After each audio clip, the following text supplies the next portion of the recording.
Today, the University of Guam needs you out there to put your thinking caps on, very appropriately, because they are in search of the University of Guam's 2013 Distinguished Alumni Award. There are thousands and thousands of people who have donned the cap and gowns over the years at the University of Guam and been proud members of Triton State, as our guests right now, Norman Analista and Eileen Agahan, can certainly attest. Of course, Norman, the Director of Development of Alumni Affairs, and Eileen, the President of the Alumni Association. So it's great to have you here. Half a day. Thanks for having us. And as a fellow alumnus, I'm sorry, I evidently did not get the memo. You didn't get the memo to wear green today. Right? Yeah, my email's publicly known, man. What was up with that? I know. Next time. Okay. I'll let you know. Okay, UOG all the way. Yeah, so it's going to be hard, I would say, to pick a distinguished alumni, because so many UOG graduates stay here. Many who are deserving of this award, but of course there's going to be the selection process that they have to go through. And you know, what we're trying to do right now is to just put the call out for nominations for individuals that think that are deserving of the award, or those who may know of a certain individual who is deserving of it. So this year we're going to give out a total of 5, and it will be one for each of the schools and colleges that make up the University of Guam. So School of Education, School of Nursing, School of Business and Public Administration, College of Natural and Applied Sciences, and the College of Liberal Arts and Social Sciences. So each are going to give one individual the award this year. And the criteria for the award, I'd like to just briefly state what they are. They're going to be judged based on professional accomplishments, whether they exhibit a high degree of character and integrity, whether they have put together some civic work or have contributed to the university, and whether their professional accomplishments have achieved local or national recognition. And so the different schools and colleges will each have a committee composed of the dean, a faculty member, a representative from the Alumni Association, a representative from the community at large, and they're going to look at all the nominations that come in and rate the individuals until they come up with the person with the top ranking number of I do not envy points. them, because they bear a lofty responsibility. It's going to be very difficult. Sure do. Okay, well, Eileen, how do you actually reach out to and network with other alumni and make sure that everybody knows, and just say, because one of the things about UOG is we've got such a strong ROTC program that Sure. a lot of locals go into the military, they receive a commission, and then they go to other parts of the world, serving the country. So how do you reach out to them?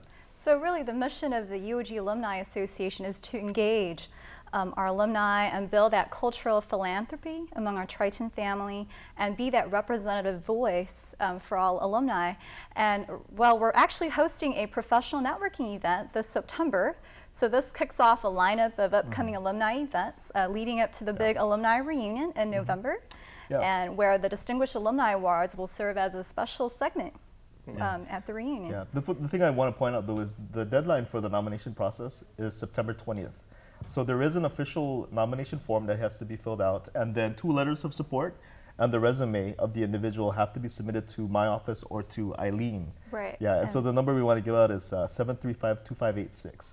So they need to do all that before September 20th in order to be considered an official nominee, right? And as Eileen mentioned, we're not going to announce who the winners are until November 14th at our alumni That's the big reunion. reveal. Because what would college be without taking a test, right? Exactly. And I'd like to add they can visit uogalumni.org to obtain a copy of the official nomination form. Excellent. And for any other updates leading up to the big reunion. Now, I want to go ahead and just give a nod for, for my beloved college, because, I went to the College of Business and Public Admin. So a lot of my classmates, now have wound up as CPAs and bankers and high-level politicians, and they work in the public and private sector. But there are also a number, like you said, like with the nursing college, there are a lot of people who've gone on to management positions at the hospital and in private sector and everything like that. So it's going to be a hard thing to do to assess, like one's skills and accomplishments against, other industries. Oh yeah, most definitely, and that's the reason why we decided to provide separate awards. So one for each of the schools and colleges. So